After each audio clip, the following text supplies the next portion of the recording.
mafu ya wanyotuka wasemo momo banywani nawa wasemo momo banywani nawa asheduka teke odoni amafu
Amen.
Right on it.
Banyani nawa ashedu kateke odonya mafuo afiesha ya wanyotuka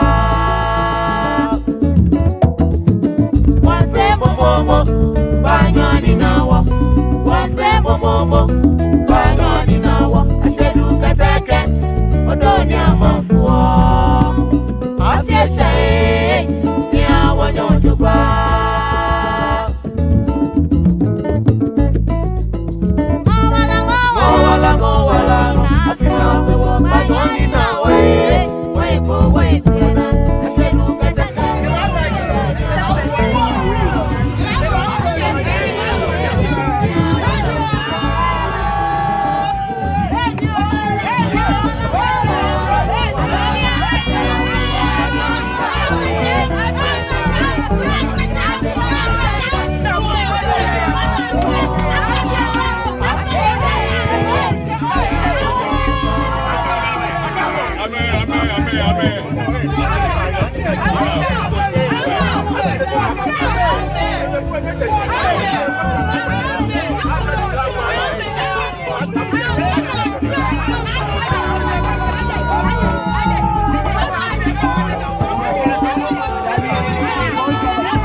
Say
Ajo katabro shrafode evili kaya sense Akemno ni bakorale je say yo Allo Allo Wale no liake je say le moko mani No na le moko eneko No le moko eneko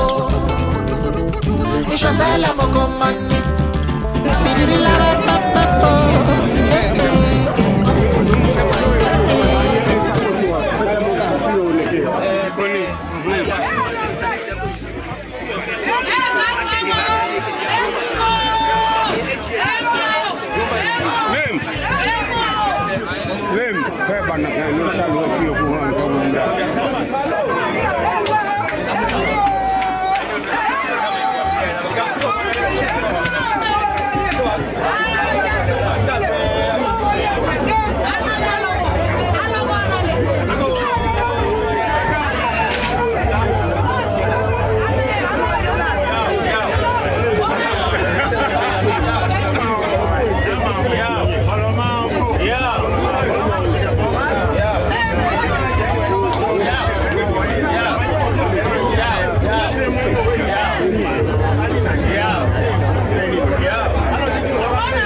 pa kwa ninya jadia ye kwa ninya sa charo manyaba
ni meke na me kama kenyane mena shime afiete ebani na wo afiti sinyake wetomi won shida klege anya o ke si ala fe momo ba nyani na nya na yegbo ni yegbo ala ke di gwa ka bi se na se eje bu anya genu no ko ja na ja ti ajo ni la fa anya na ya iko ne ni le jo ma safuna iko ne nu na ko le iko ne be bi ni yo si afen ni kwa ni nya dade a sa no manya ba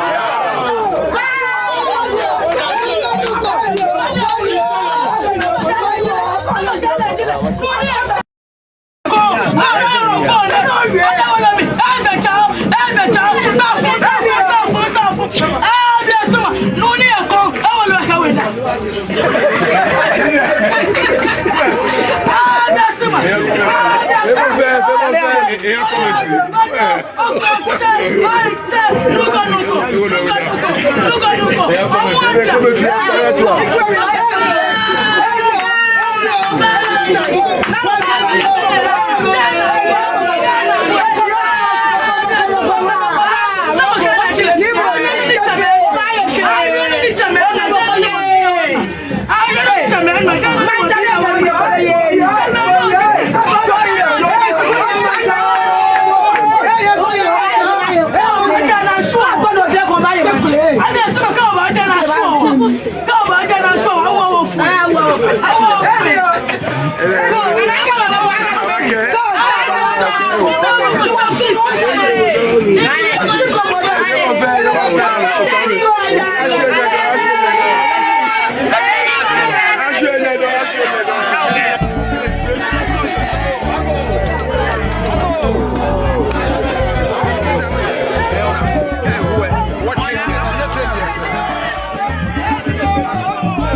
Ago chameke nyame afiete ebanina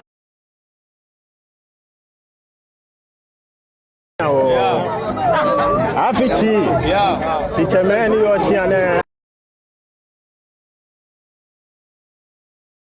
tukomwe chakomeko sida kle wongo ke ha me isi ana fe momo eni panyani nanye egbo ninye egbo na alonte dingwa ka fete kenye simola te yeje bu yeje no eni nu anya koja na adonye si adoni mle apa ye abi mu na enye kwa ji nye gla fa ba jenye didona na ya ekonenu e saku nenu tutu ni yoshi ane fa ekonenu ni nye joawo baby bi ni yoshi ane enye kwa nye jaji afe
Momo, Banyani now, I said you can take it, Odonia Mafo. I feel say, yeah, I want you to buy. One day, Momo, Banyani now, one day, Momo, Banyani now, I said you can take it, Odonia Mafo. I feel say, yeah, I want you to buy.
momo banywani nawa asheduka teke odoni amafuo afya shai ya wanyotuba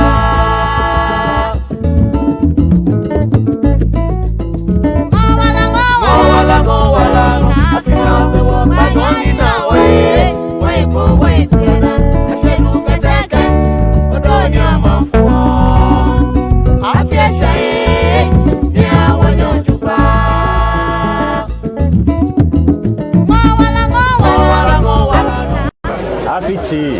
Afite bani na o ti da play won o ken hanga de ma wadun ke sisa ife ma yan gbina won to na ya ba iku nenu takuma iku nenu akole iku nenu nye jo asian ye fi amomo pa nya ni na nye igbo na alo te din ka bi nye ke simela te je bu anya de nu nye ko ja na ja ne ti aja ni mla pa ha nye je pa je nya agba fi ne fa ba se nye bi do ha le ma nya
Itanya Shi, Itanya Mai, and Askojo, he say, Atacho your friend, Itanya Shi, Itanya Mai, Piakasia, now Atacho boy, Jabo Shi, Itabo Ma, Baduko, Atacho your friend, Itanya Shi, Itanya Mai, Aka, no Jackie, Obawu, Tatagano, Atacho, Jabo Shi, Itabo Ma, Abafo, Akroma, Akama, O Bobby, Atacho your friend, Itanya Shi, Itanya Mai,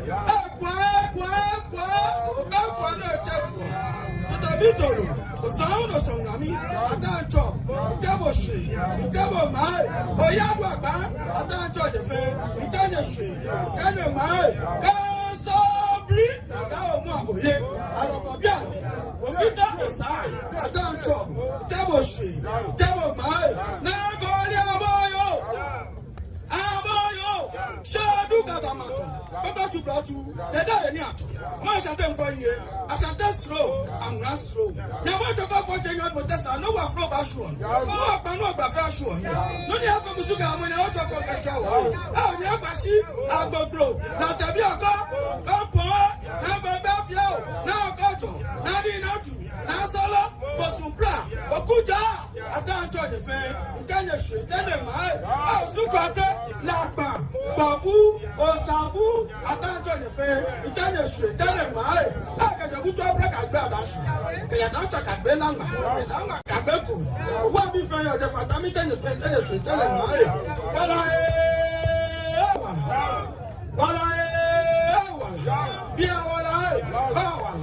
in the Afro, in the Afro, in the Afro, let off in the show. Not a make any megaphone or toy in there. She Jamaican le bia hu afile dialogue we ba ni na mene aye omowo gamashi omowo aye mene ni adoto ti to ni le se pefe manje the no diga pe man kalu mene eka e mancheme e manyeme e safa cheme e wokunu bai eka aushipi foi ka se foi fe mo fia mo ni yenu mo ya se best se no Akowa, egbe amefe, ekame na mami, koni ashoni, ini to bi ope ju obi wala, keno ya, ke ko mefe mu. Ya na ma to na mana sanaka me choja yi. Ya na ma to na mana shade ke wala no no je ma cho o. Na, ni se pe ka bi na wala ne, e ba bu ase pe ma bi fe na. Pese piaga machine. Ale wala. Na ale drum. To be na ki so bo drum ale ko na kai. Mo fia mo ni aso so esu mo pan yo na ka mo ai musu ka ma so atre. Agbere ma ja be na to fe apu mo fia mo. E ma bi fe apu mo fia mo.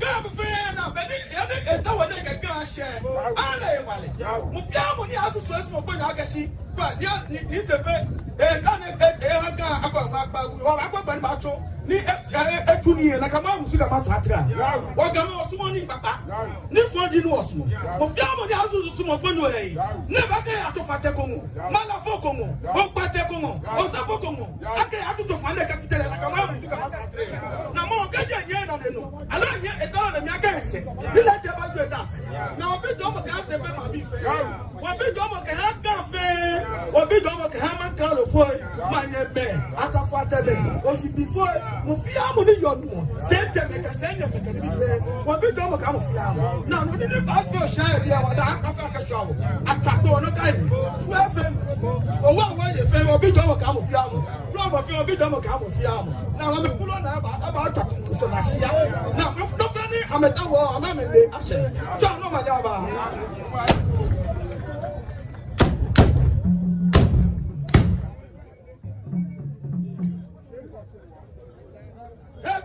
kutu abi tonye tanye ka kutu pe ka gba da shaka gbe la ma fi ba ya to mo anya ka to mo ja jo na ni ana ka ko ai ni ta ta kishi na se mo afra ba na papa ma ko fe ni ba ya ko na se ko lu ka fe ko ta na ta me fe ni ba ya ko na ka to mo ja jo na ga ma ni fe ba ya ko ai na ala ni ta fe na ga ko ba ni ku wa ya hu me na ni se pe ka sa fo bi ka ma mi fe ka ma cha me fe ni ma na sai na ne dabu ai na fa ya fa ba na be ne se bia ne to ase bia ga machine na Bumade sa got a tunia, Kokumu a tony.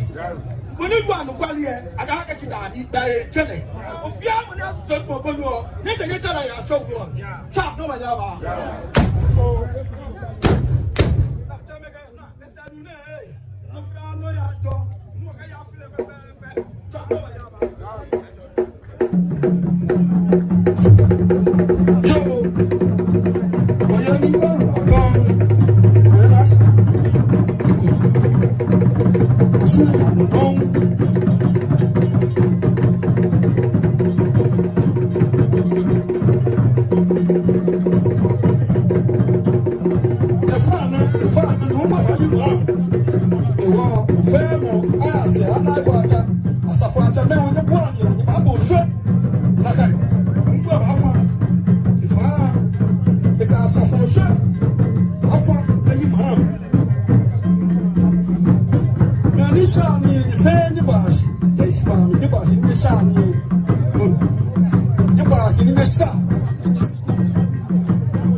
Yeah.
Di ma wajin ke sisa ife na ru si che ma ogbe dada wo king be king amlalo bi amlalo o pia mugio o petotro memfo amenya wa menya tete mama ko mama o sa toko o sa nya na ba jo sia ne oye alogo bi alogo nyantelo la bawo sia ne emu na kole aboyo osodi asedu katama anata na nwa na to bo foti na batu asia bi na ani na ameyegbo na alon tedi ngwa ka fiti amete amejebu amekwaji na agba afi na fe e ba su amedodo na e ma ko no nwe o jo sia ne to boni nke cha no manyaba Boni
Anamelindi Yabi. No, a double as the Ghana State man Clalo. Men, Elisamo. Ete, come. It's of your about the abon. It's like a blema. Jamaica, all like it. Amelibi. Yajenwa.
Oh, no boy.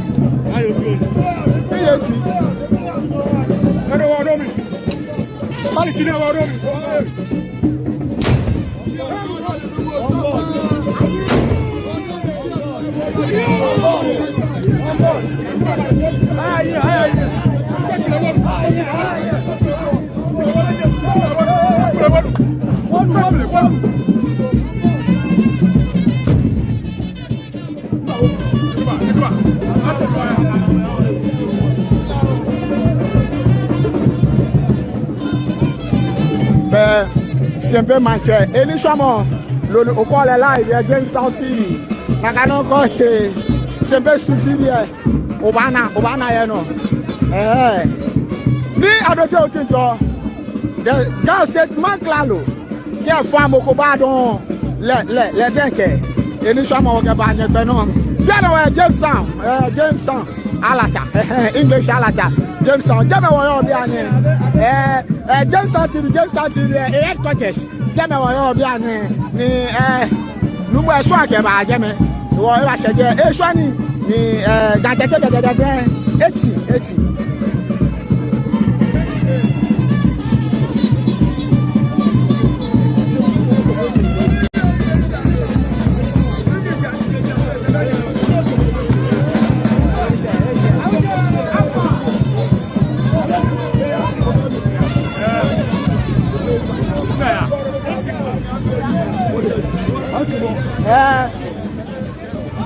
yani what you fan can you answer mommy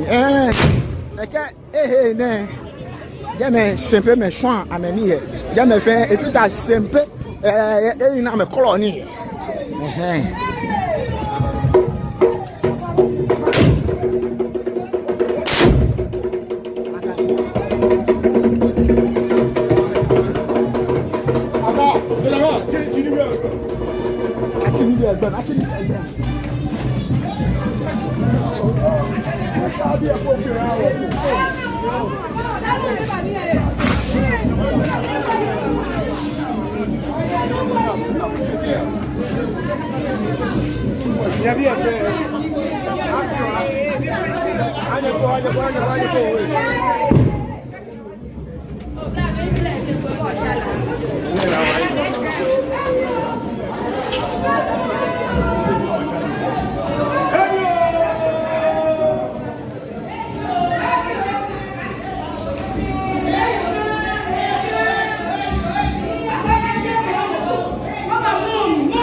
Naka bien la cho bien ne.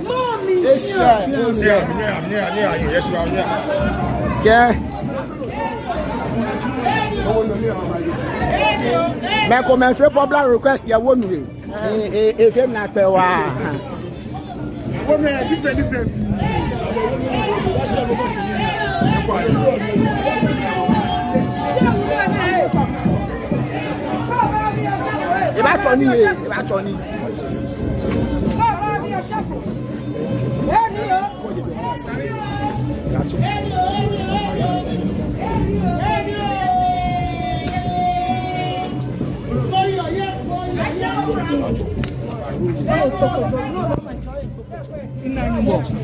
Ina no fero desse.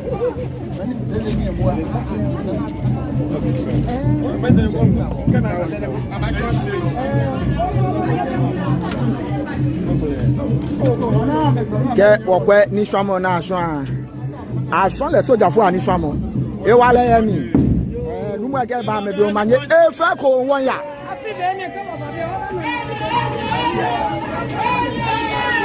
ọ̀pọ̀ bisa ẹni o tó ṣe kábò gas statement claro tó ṣe kábò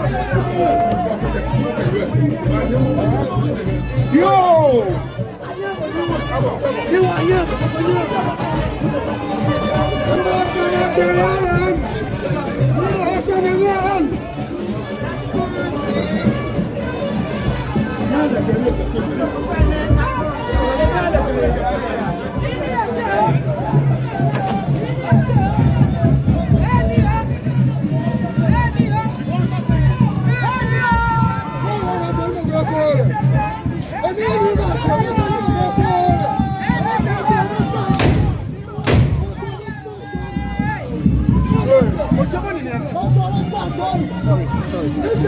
sorry.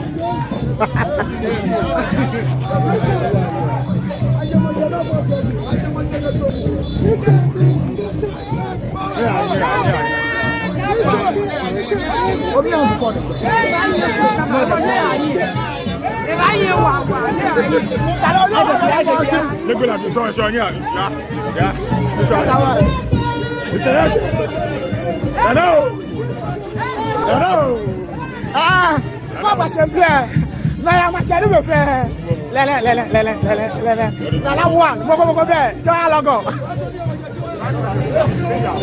bi da bi nyama ho anya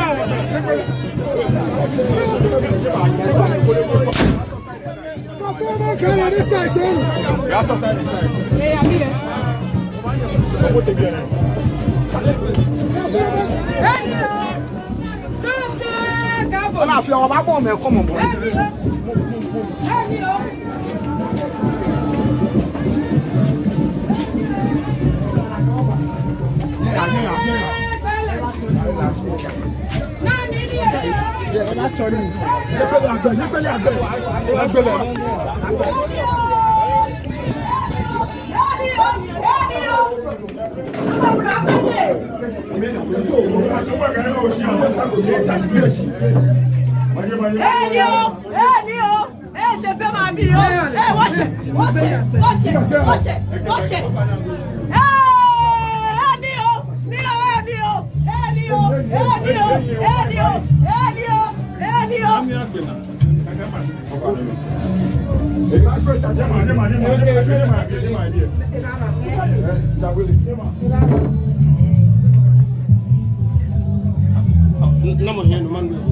The youngest manche ne swani ake oplanu legi ni sempe ni adote otinto otia onto e wala yemi jana abaji afile se awote keep fit wo pa mi sala e wa na le won fe warm up e da warm up lujumo wo tun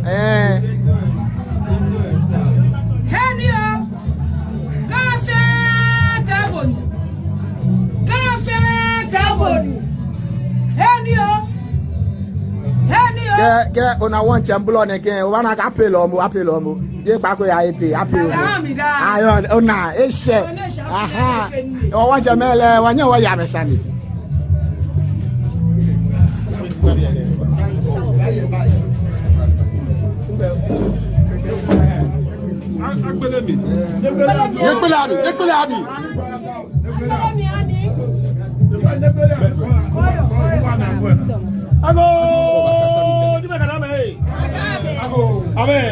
Amen.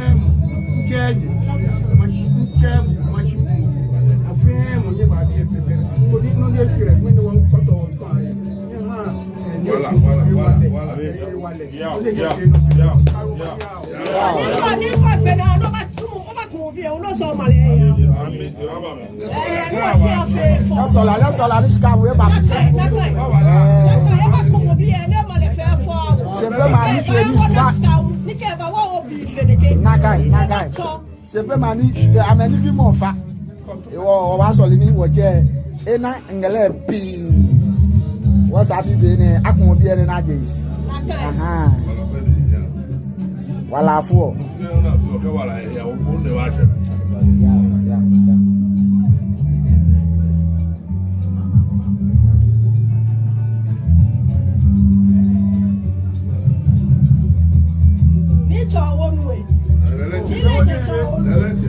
Where live at Jamestown TV, got other sister stations. So where Afri TV, you know, where Sempe Stu TV, Sempe TV, Sempe TV. Why not live?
Jamestown TV.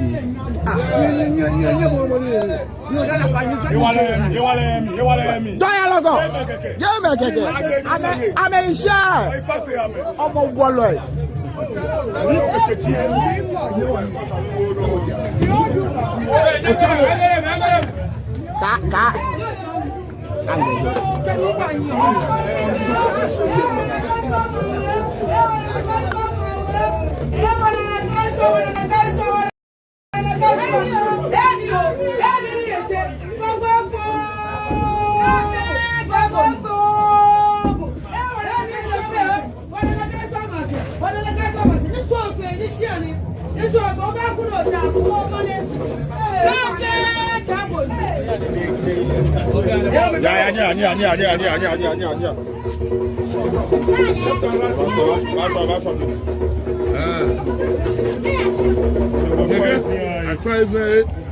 Inside a bogo.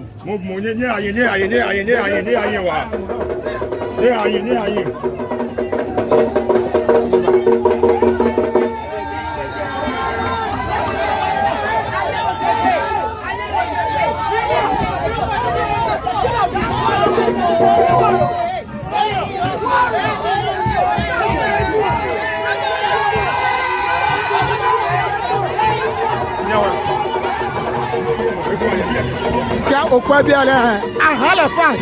Ah la face! Que boboni! Ah la face kaka si elle loni ewo. Mais elle loni no amadumona me ah la face. C'est pas machani a de to to. E to na ka onu gba ni, le to na ka leader ni. Aha, wa e fi na ba se. Mo la je ko first na le. Ko na po, no in chala po ba love le. Wa na nku e.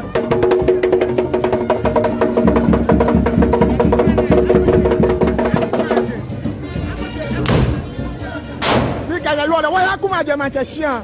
Bien, ni back on here, I come at Manchester. I'm a Kusum, Potter, Kotumo. It was never said, bien, never tuna can Kusum.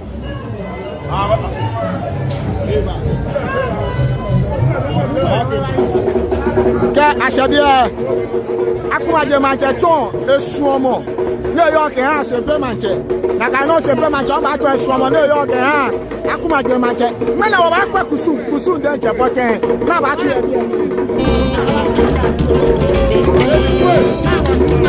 Wala no liaka mi me ko be chose mi mo to ke asase akomaje manche ni alikan DJ Keno ege sempe manche ba mi me ko be chose mi mo to ke asase ya shana ba tu wa afota ka me ya sha fi be na ga amela yo ba Amale loke da se fonyo ya shon Amale la fon me yeta monte Bola no liake Moko sandele moko sande Noni do bueno no do mi Noni kwana do no kwana Moko sandele moko sande ni Tibili bada papato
Sempre lá la dança a ué. Sempre dança lá la na ué.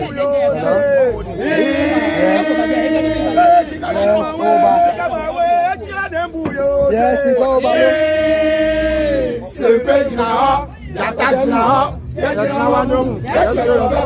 Ele sempre malala, sempre malala.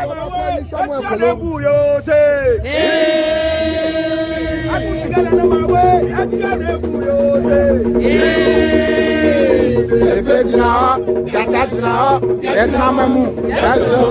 Na ganhe, a como ni baba ni. E buya jani o aye. Abu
Simple match and issue for working by live, yeah, Jamestown TV.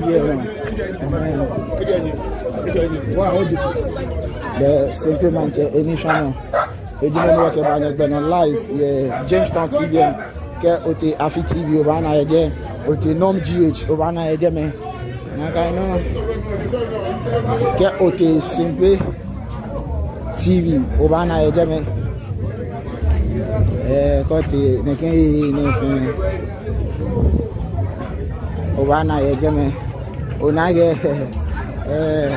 abe mumo fen e bon temps ene soja abe ko kwa ni swamo mi no yo work ene soja do no it is a military ni swamo. Yes. Ko ben can fit on your swamo. A young king, a young chief who really want to, bring development to the people. We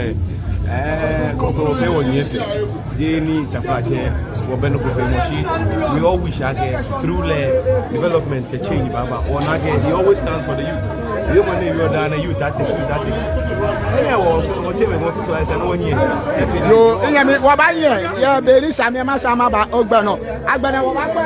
security arrangement can you someone on I get check him up no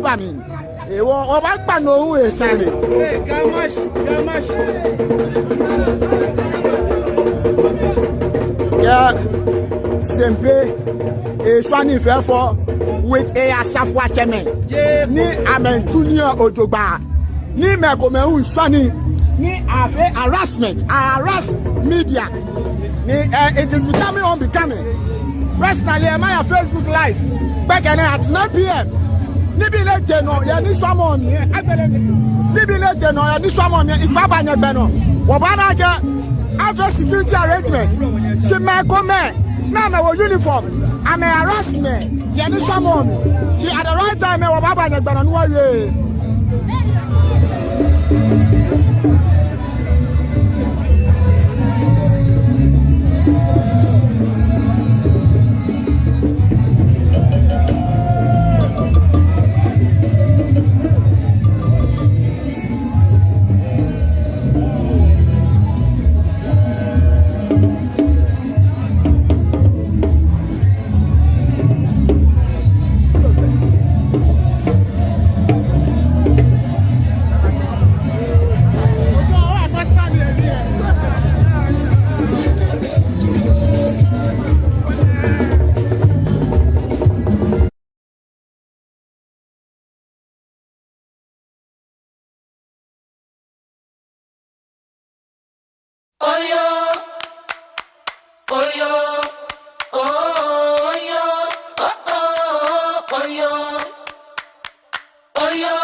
Wale ake mwene ni shomone ashwa ya epi shike okwe sempe manu ina ke traffic e ba Facebook traffic bulu denche e ba Facebook e ja ke great warrior like you feel sempe manche le denche eni shomo wona ga ja ablochi bi fe nkwe achok social media Facebook e fi an e chok e ja ke the gas state maklalo e swani me bin stream motion if you make our page no traffic e ba no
One Jamestown police station several matches. They try budget. Shine New York, New York, able to again.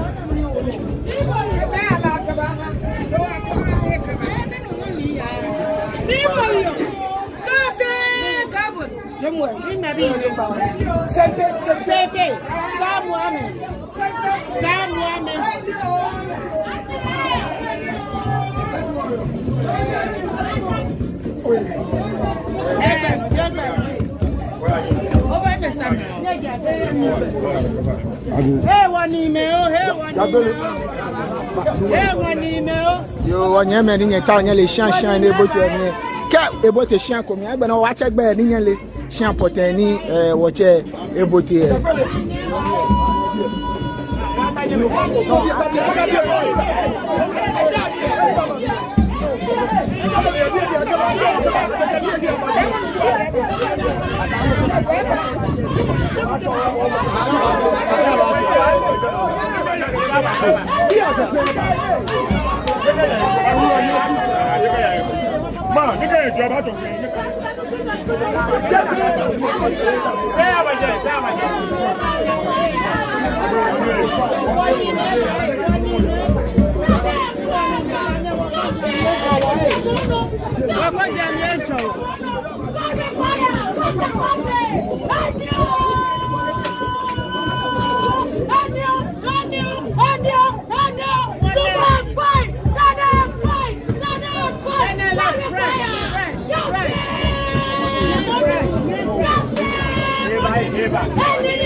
Ogayo ni bolo ape omo ape lo mo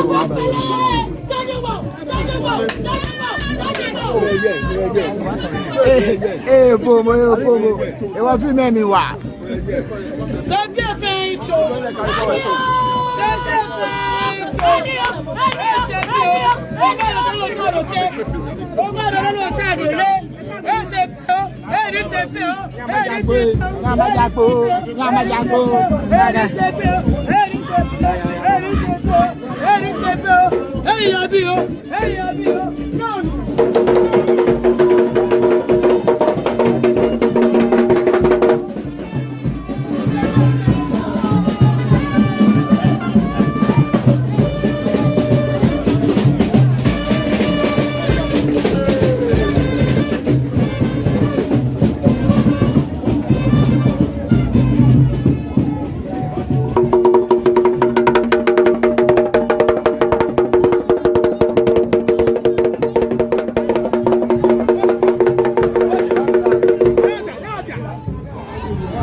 Oh, man, can't you more?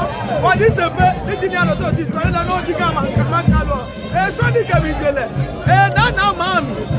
What about the sham? This I can wear.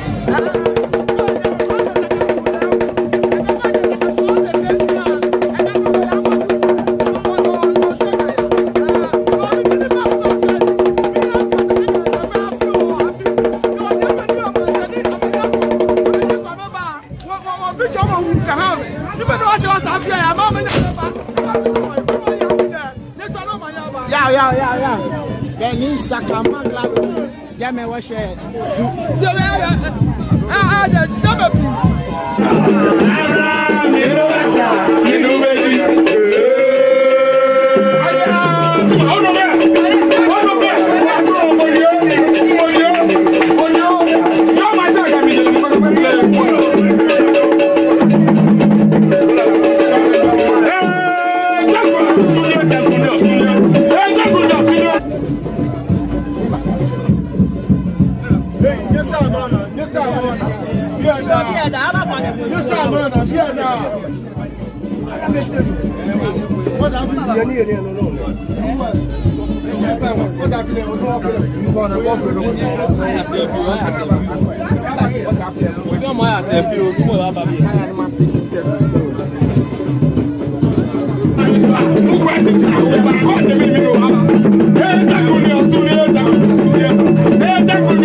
Why you more than more?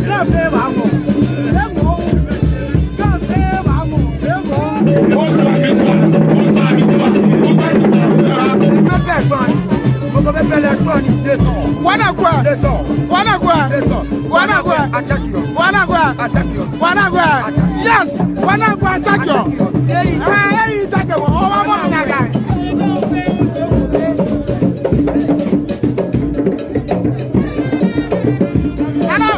How do you see the splitting of the Congo?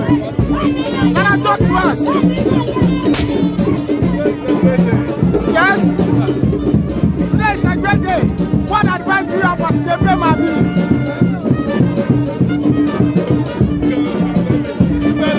What's your name? I don't tell you. Ebi Nunuba, military officer. Let me know your age. What Baba did. I'm going to go to the more. Me know what camera.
What you want beggar man? I make a one Sunday bar. And what you want beggar what you're going to each every day. Oh, if I day.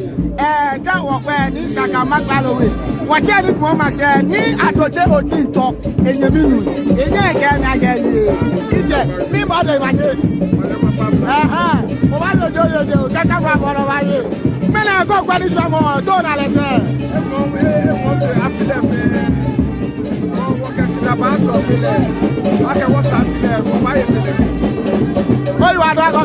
So I just shut up. Yo, Asia, all you are doing, go and stand back. What just one day you are sharing? You are really. Sempe, ni swamo woga ba get on live ya Jamestown TV no. Sempe me ga me mami. Wa mami.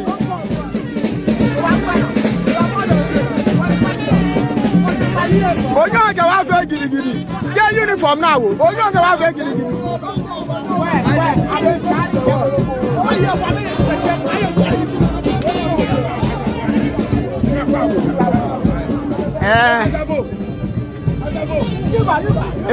Watch about fan Kenya. Shine ni issue.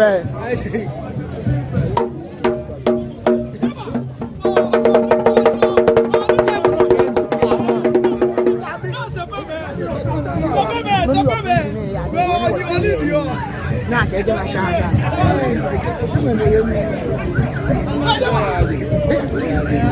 Maybe you will let you do it.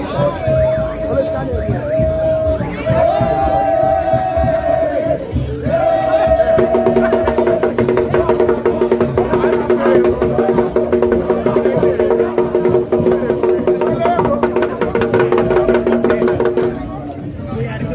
One I got Sempe mention I'm mentioning for security arrangement for yes Sempe ni ami go share there. One I get yabi ni je yabi.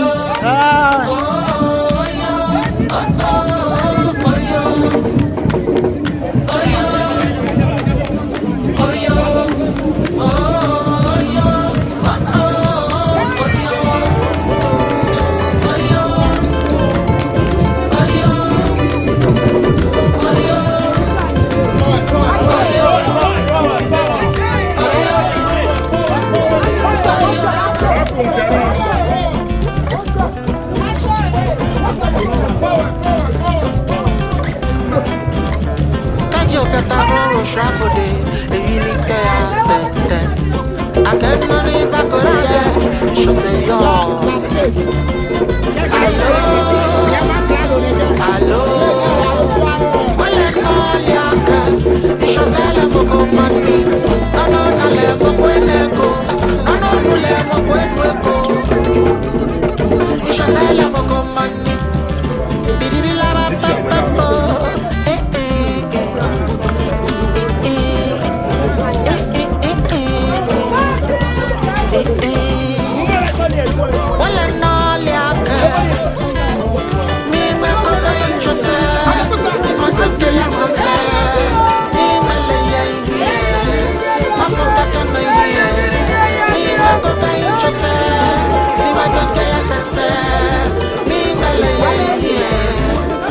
Amale loke da se fonyo ya shon. Amale la fon me yeta mote. Bola no liake moko sande la moko sande. Noni do bueno no do mi. Noni bona no no pana. Moko sande la moko sande ni. Tibili bada papa to.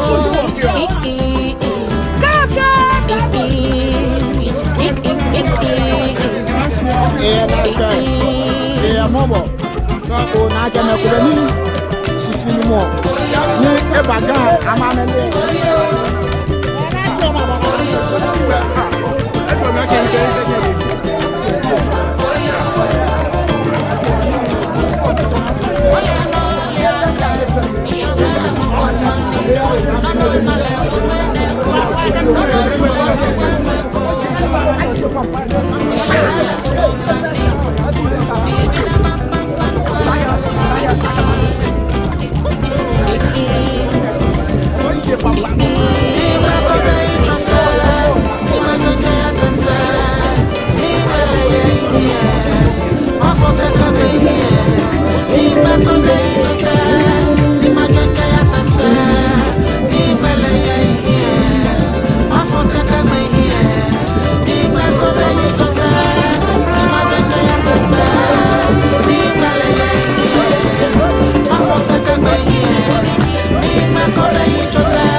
Moko sandele moko me. Noni bona, no bona. Moko sanele, moko sanele. Tibili baba papa to.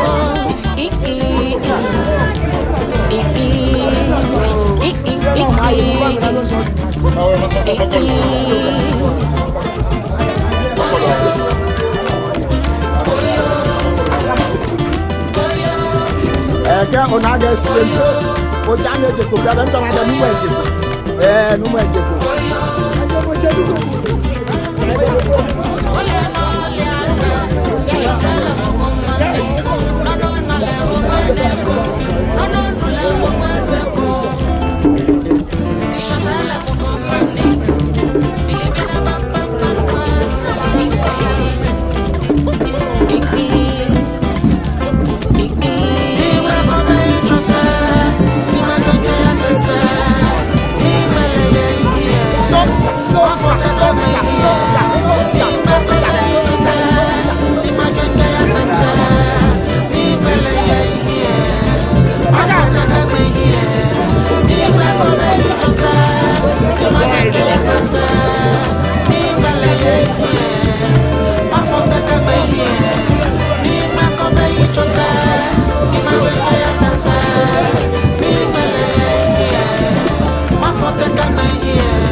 Vale kwa ni sina. 5 years I must score. 5 years I must score. 5 years I must score. 5 years I must score. Wa je mo fire. Elu to be a fele session. Asafo. Asafo.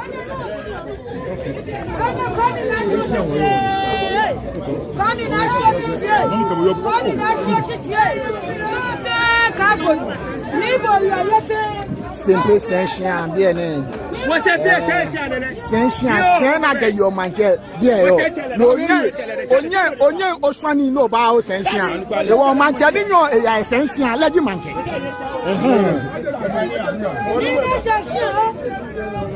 Ni sempre accredited center le ekpe ni sempre ke ba sem chien. La leche sempre chien. C'est chien. Nous va pas ça mon chien bien. Ne y a mon chien qui passe. Center. Na sia wo na sia wo.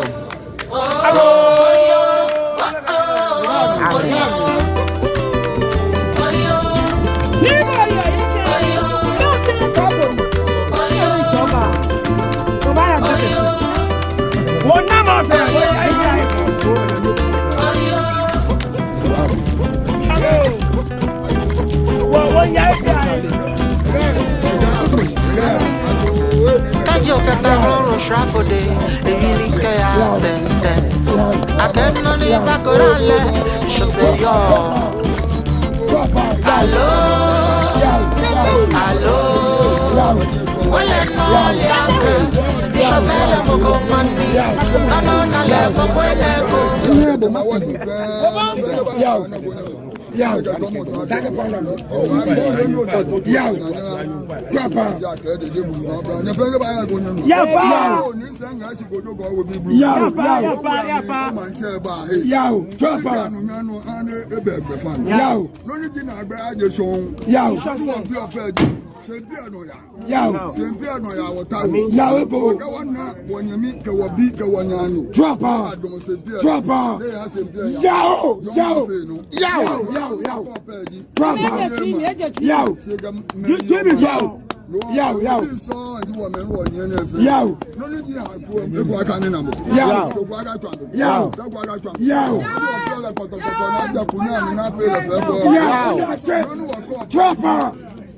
What do you refer to?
Sempre in chamo no mi voye age ni sempre ya kuchoni peswa edawa eda ya ne se awere oga fu eje yami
Yeni swamone mi wona ke ni doku ile no ni ade oda olu songba na fe e be wa se bi ene ni jonga je be ni swamo ele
C'est bien fait.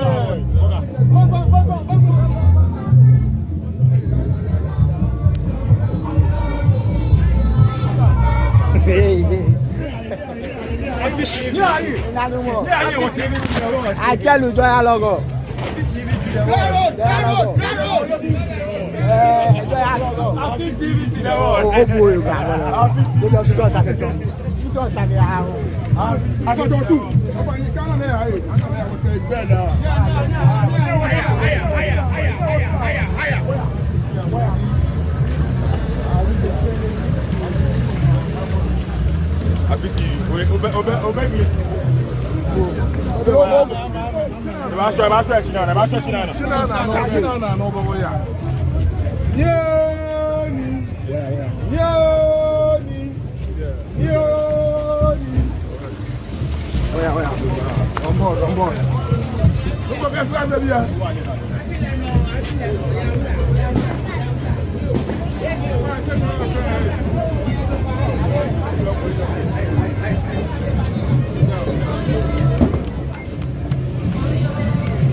Afine ni samo e ave short okudenche ke oyakwe eheb ni besan ni sempeke fani e ave afine e ya efe return na gelele e sempe epe sempe efe kome e wo efe ni e ba sho na ke agefona in hele ye jeme na kan ni ke oba pe shemu wakangmene traffic eba Facebook because of Sempe ni Shamo traffic eba Facebook Sempe ni Shamo traffic eba Facebook anakwe ko dan jeje ni woje ni doku je songbena wagbe bi ene Facebook traffic eba je men bisani wacha ya bi ene wacha ni doku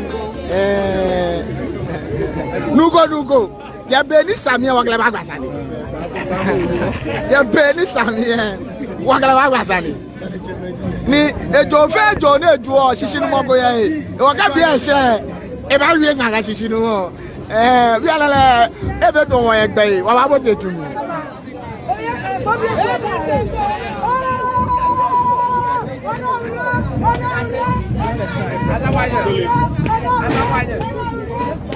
That's it.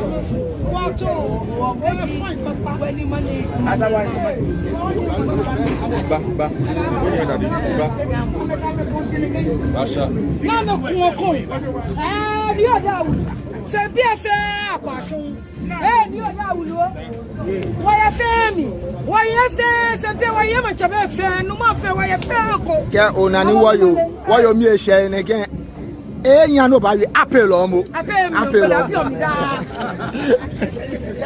apel mi no bela bi omi da na tele no fi ona bo o ma bi o aye sa pa ya ogo ni o le aye sa pa ya o ba nya ni si o ba kate hey ni o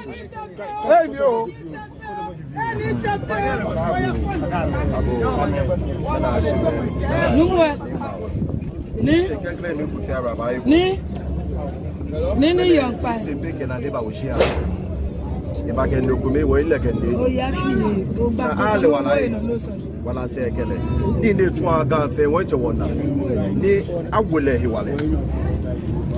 Na e tase pe ma shikeka.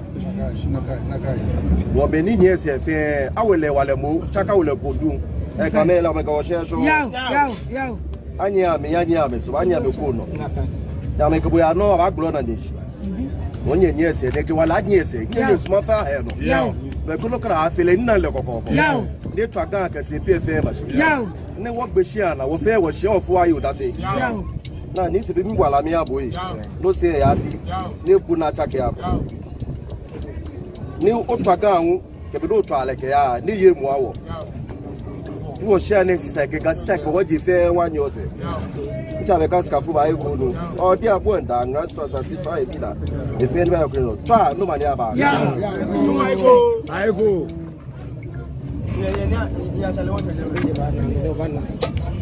Hey. Much of.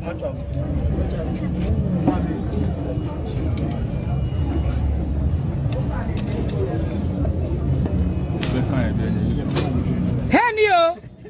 Ni what? Ni boyo.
One momo banywani nawa wase momo banywani nawa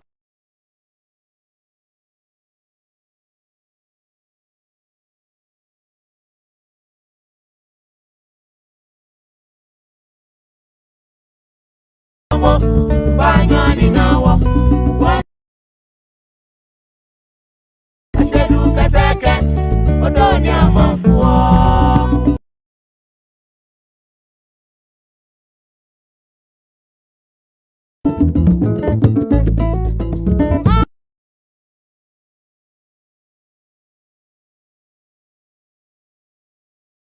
asheduka teke odoni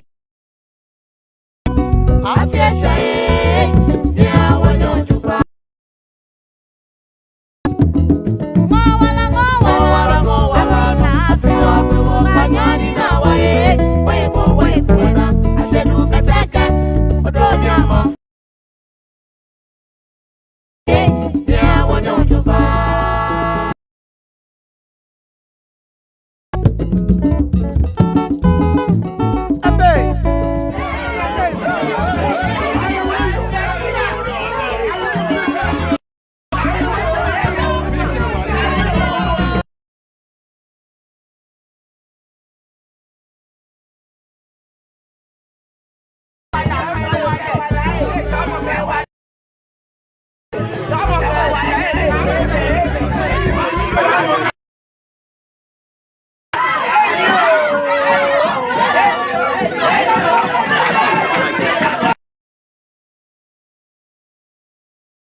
kenyeme. Mena shime. Nima o. Nama o. Afi. Eshe. Ete. Eva nina o. Afi dro. Afi chi. Chi bo fe boni je gaje ma waji ngasi sa ebu o e. Te ko twa komoko. Ko twa. Won go shida kle gan me. Ni jo si ane. Efe momo. Igba nyo ani na nye. Na igbo ni igbo na. Alon de dingwa ka fete nye te. Eje bo ye je no. Nu nye ko ja na do nye. Si ajo ni mle ya kwa nye. E kwa ji ni nye egba. Afi mu na efe. E ba so nye didona. Na ya e ko nenu. Sakuma e ko nenu. Na kola e ko nenu. Ni baby bi ni yo si afa nye kwen nye jaje. Cha no manyaba.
Adamu ami ni nuni omi jage she ni yo gase she e aso eje fe she ni mo enyo ka kome nuni omi jage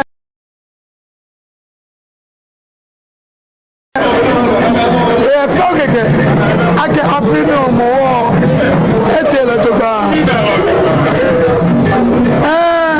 Blemabi ame to gbeje anu to gba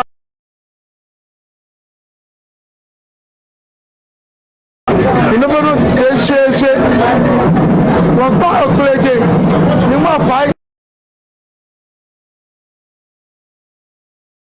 yanu ni ka bleku kan bleku asuesi ka wododo magbe won ye efo manje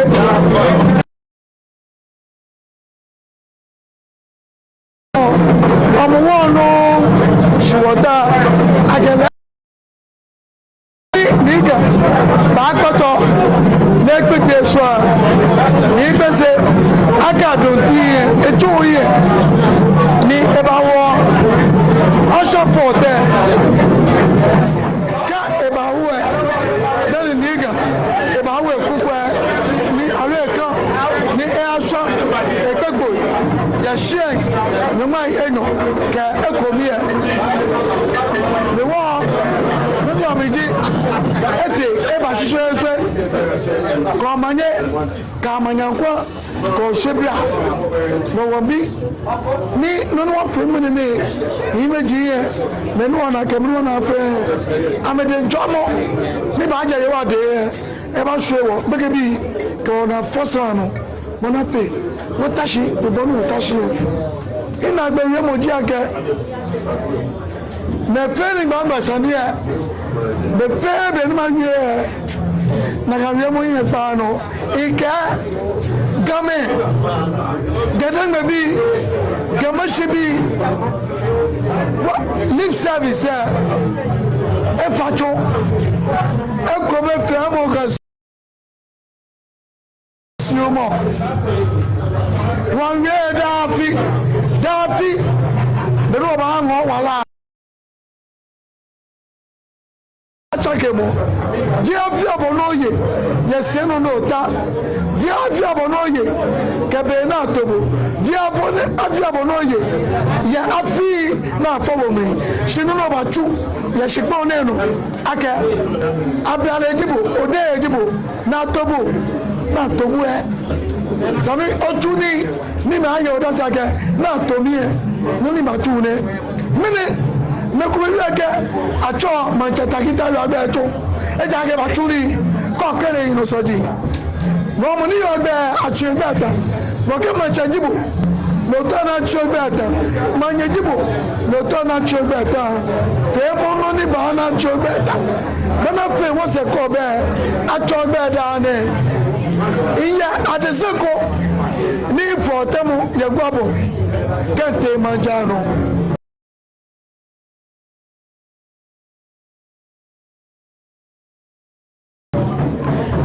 ne fa nye meni nye koba mi ma ya de son nye bo atue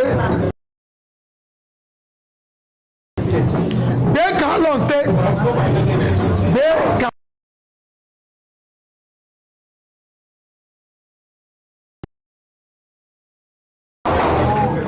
na chame ke te ano ate somo chumi ni alonte asegbe yake nalonte aswe no so waje nu aswe na shi ara no e na fi ara no ni apelu efe lana alonte bi lake ani ni shi ara shi achangbe lo ne ke ko shi ogbe abache no ni to mo ke game feji ko shi gbe pepa abache the war what have you need to motivate alonte ne yake e afe no ne the war so ke fa pamoji ko ke ko be fe mo ke sumo wo mo mi twa gaje je tu no nu awon ye e ja ke bible po ke keji owo ya mo so to mi Alors you are in tongues. Je vais sur moi. Automobile qui tient follow. Mingbe. No was sur moi. Eyemu. What a fait, nigga. Wa mama. Omo go ba show no. Ke won fo ye. E ya je. Mo du eni no. Ni ma fo no pa ni. Afenele shiba. Ni to ime. Je fais ta flanche. Ni ma ga tete fait. Afi.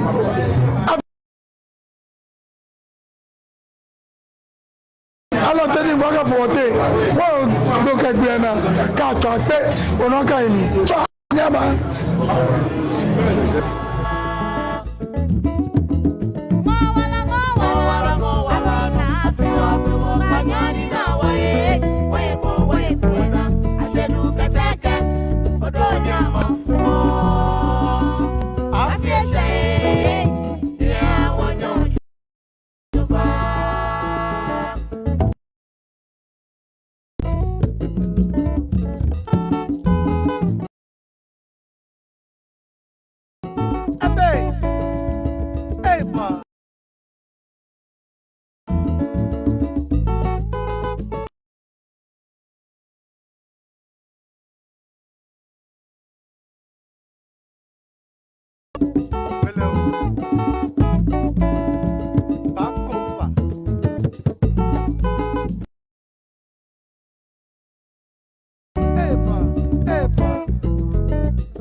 You have to stand up there.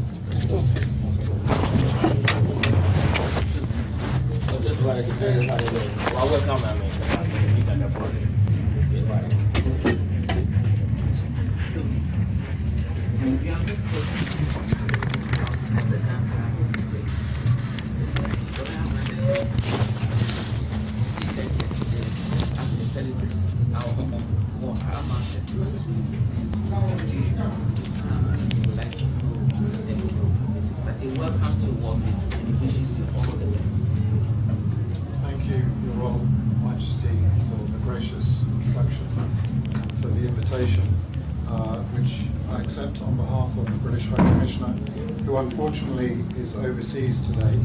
She would have very much liked to come and pay respect and to participate in this wonderful celebration. My name is Dominic Howell. I'm representing her as First Secretary of Elections political team at the British High Commission. And we very much would like to come and pay our respects to your Royal Majesty and the community as you build important links for the future. I was present in your Royal Majesty's speech at the Disinformation Conference the other day, and was struck by your wisdom and the importance of traditional leaders in bringing peaceful democracy to Ghana.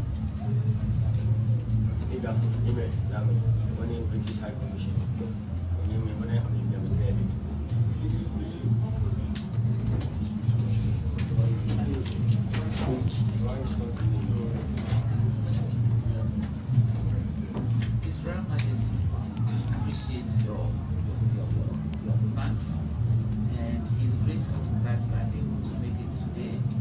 As I said, we are in the middle of our festivities. It's our annual festival, Homowo. Put Atlanta and we will celebrate. And we are very grateful that you have made it today. And it's not here, you are here. And we receive you very warmly.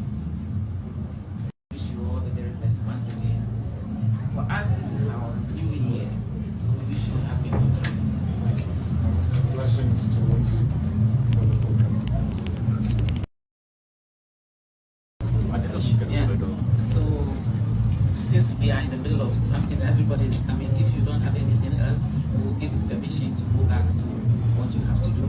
If you want to stay around later and join us, we'll be having a feast later. You are most welcome to join us to eat our festive food. Thank you for your gracious invitation.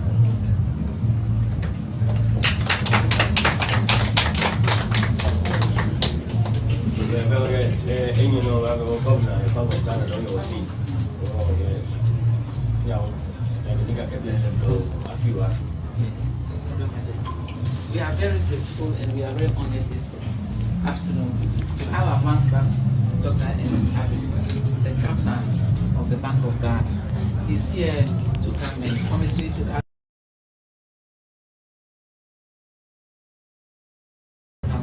to the stool house of the Damramon stool.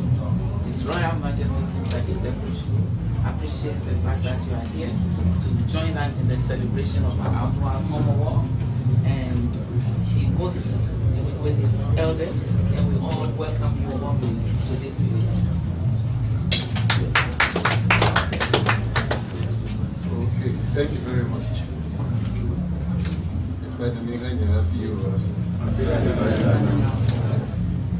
Me having invitation,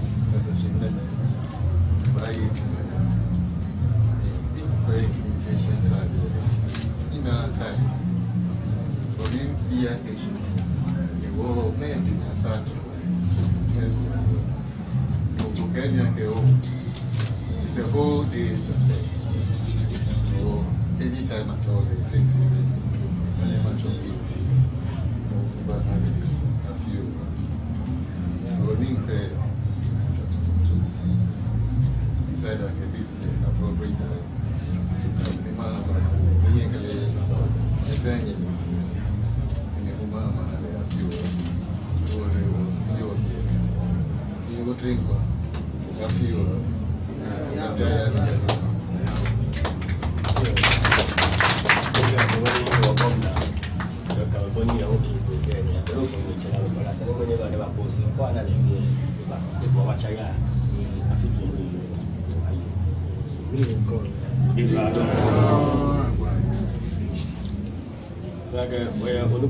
the immigration service.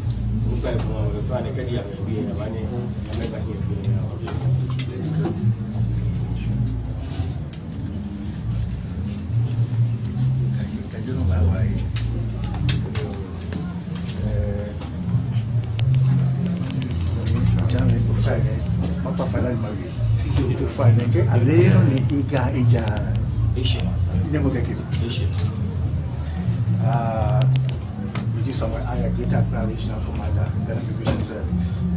If you like Papa immigration a chapa.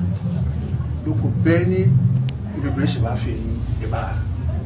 Ke enye bakwa bulu ke ni eba na postpone kwa bo e mo le to me bi ne ya ni bo se ba. Ye sha ke ni yo ni yo ni kwa orish ni controller general kwa Saliba. She I can see in New York the election up and down or Nibamole, or if I'm I can bad manager. Only no felony no Kenyafi or Ke Yanami again, controller general, infamy I can Mafitani, Cafe, no nephew. Where la folle name Siganyu. Although Tichima, c'est na et mon gagnant. Ouais, Bahan, il nous confie et que je suis chez un wodji, pour dire America ou Dan. Jam, 10,000 Ghana cedis. Oh, il a fait.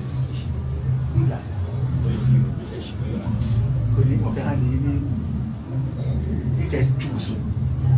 Ako so gani me wani me Ghana Immigration Service me fe ichu wala kan ko fi mo na wa fa be takra mo ba ne ba mo na ni ga ya fi ni ko le fu ni ba ga am galibi so ki kan takuba ni ga ya fi mo ko are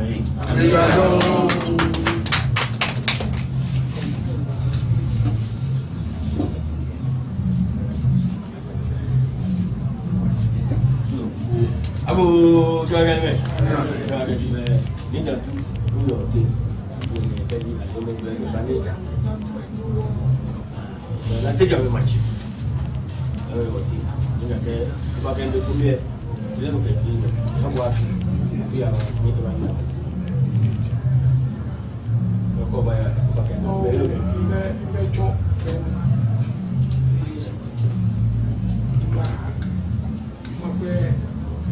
Chase yake ije wala teja we wo ke wo ton yin wo san e se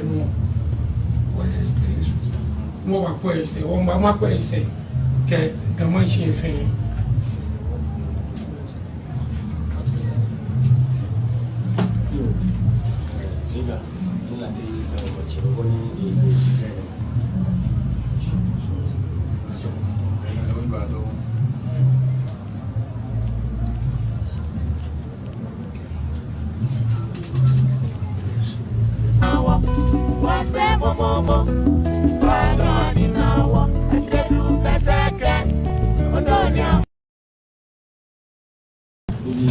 police service. No part on your thing. The nigga can go back and go where you look and how I feel. I know I don't speak.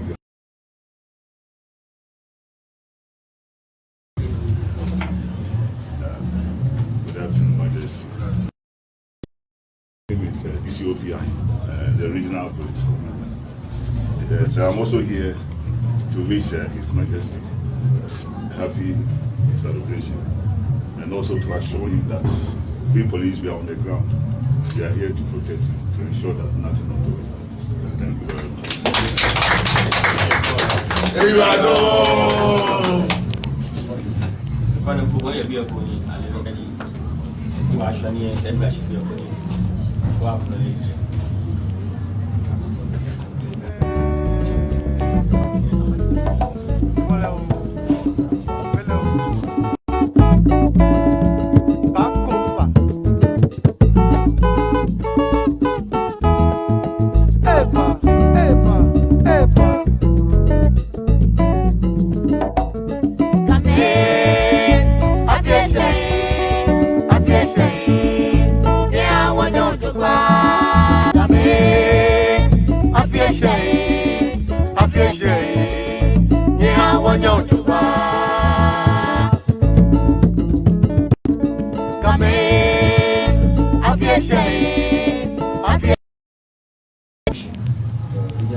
On behalf of His Royal Majesty King Kakiteko II and his elders and all of us gathered here, I want to say a big thank you once again for finding time Saturday to come and spend time with us. You value our traditions and our customs, and you are able to come here and celebrate with us. So thank you so much, and we wish you all the best. Commander, thank you so much also for finding time to come and be with us. Coming here today is very important to us. We don't take it lightly. So His Royal Majesty and the elders are saying thank you so much. And we hope you'll spend time with us later to join us as we eat the festive food. Dr. Addison, what I wish you are. I'm going to over passion about your name. Transition of what taking the light to bra. You want to go back here. From a war, what taking the lightly. In there, I'll book our festival, I'll book our welcome as I say, the prophet, one new year. We wish you a happy and a blessed new year. Okay, I feel, aya, if I know. I feel the number join the welcome, no one year, baby. I feel the no fear me to let you buy your bank of land. Go on your match. Just to say to my general.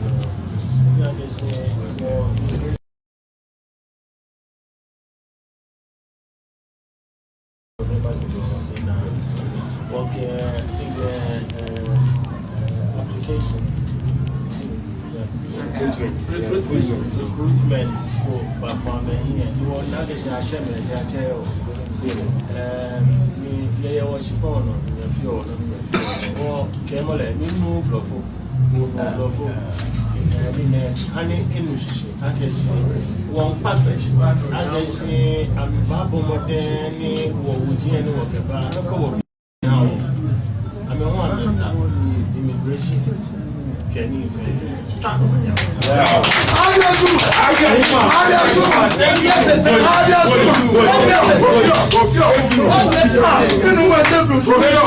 100%. Your chief, as His Royal Majesty has said, we are saying it to you, and I know your boss will hear.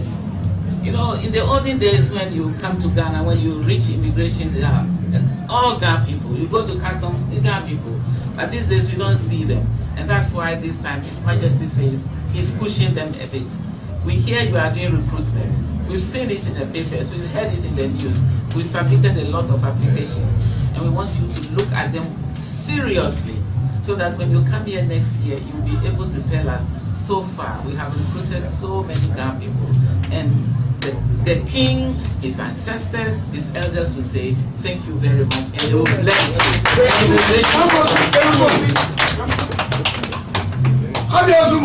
Boni. Wow, sure. Why you not here, job? Jamie, fine. You question. Maya, ikaba ha woduba ni. Paji wo control je bro. Ono le ke mi. Sani ko be ni ye sure ma keke ya ke ekun we we. Si e ba twa. Woni bi mo se ni ba se. Ni sa ni. Merci ma.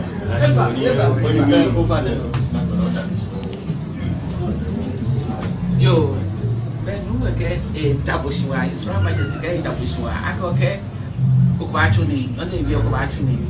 Wo hio wo hio kwa shi okubachuni. Wo no His Majesty na. Kono pa efe ni obi ne. Kan yo ni yo mwene. Wo kan taboshwa. Yo wa join the immigration. Yo ma join yo no pa e join fe ni po ne he ni na wo mi. Ye kan tuni nyawo. No wo bo sa Africa ni ba. Ba da ni shi.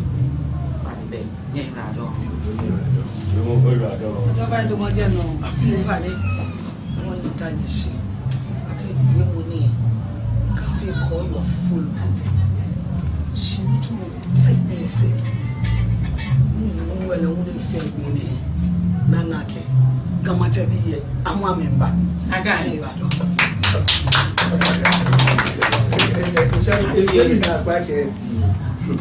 Nini tashine eke wonumwe lege. What? Sale bobeni. Yo weshe.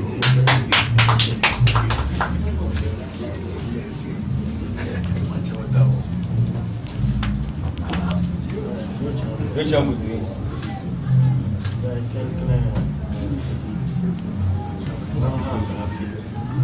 Ina gaya ni fe Afichi. Yeah. Sanjin pi Afichi. Yeah. She enye logo ebanina. Yeah. Okanye wayawala mi. Uno. Yeah. Tako chapo mkua. Yeah. Amen. Boni wana wa he Afito mwene nakaino wana wa he. Yeah. Menkume akpa eshishi menkume huna kanu. Yeah. Si fe papa mi o.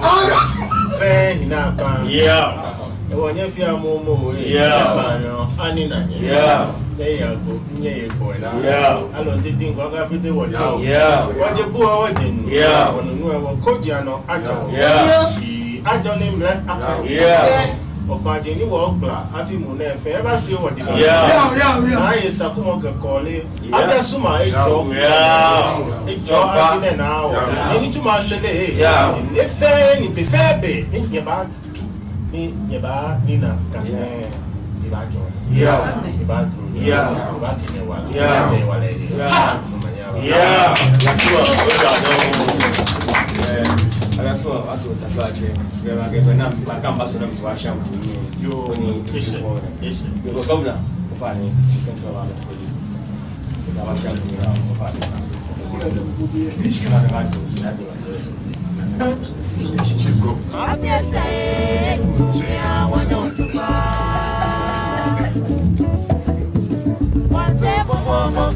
Banyani nawa, wasemo momo, banyani nawa, asheduka teke, odonya mafuwa, afya shae, ya wanyotuba.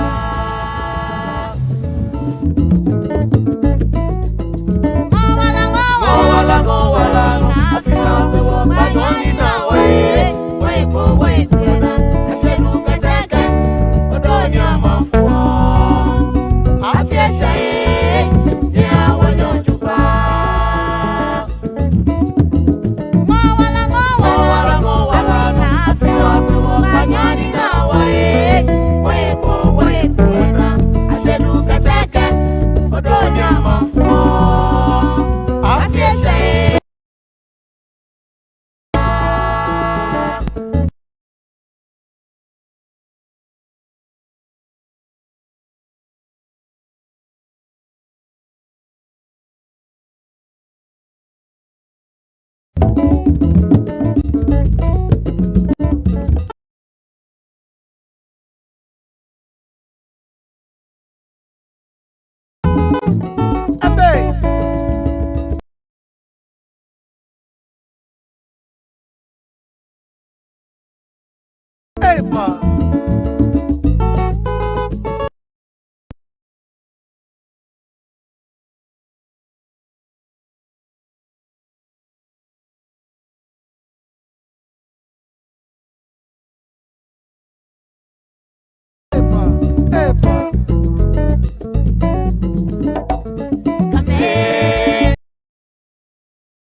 Yo, man big at trouble. Me by the Romania, me Romania. I love you, I love you, I love you. Hello, what's up? Oh, hope to us. Many of them, you make a name. Take a I need to only come for it. Or just in it, but to be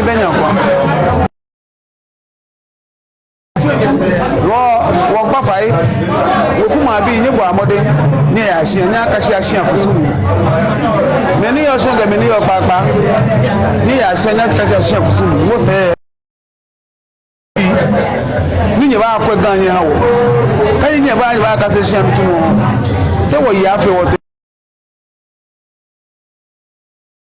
akase hye akusumi oni kusumu afi wo su no ya gasole mo afa hawo ka to akpe wo no ga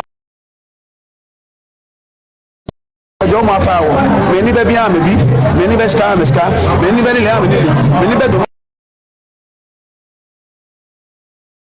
ta no wa ni ma cha na ma shi wo wo to ga wo ma shi na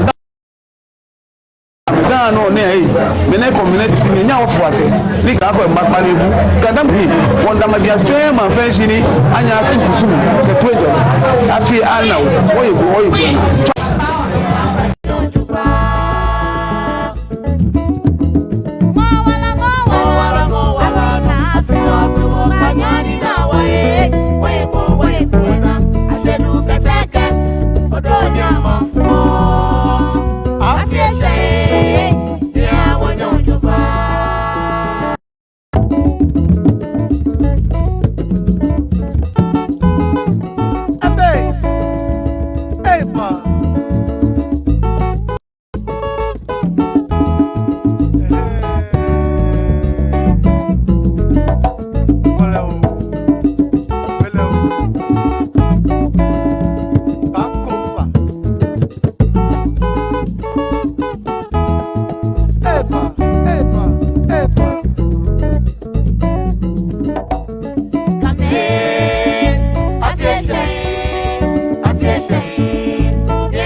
Thank you.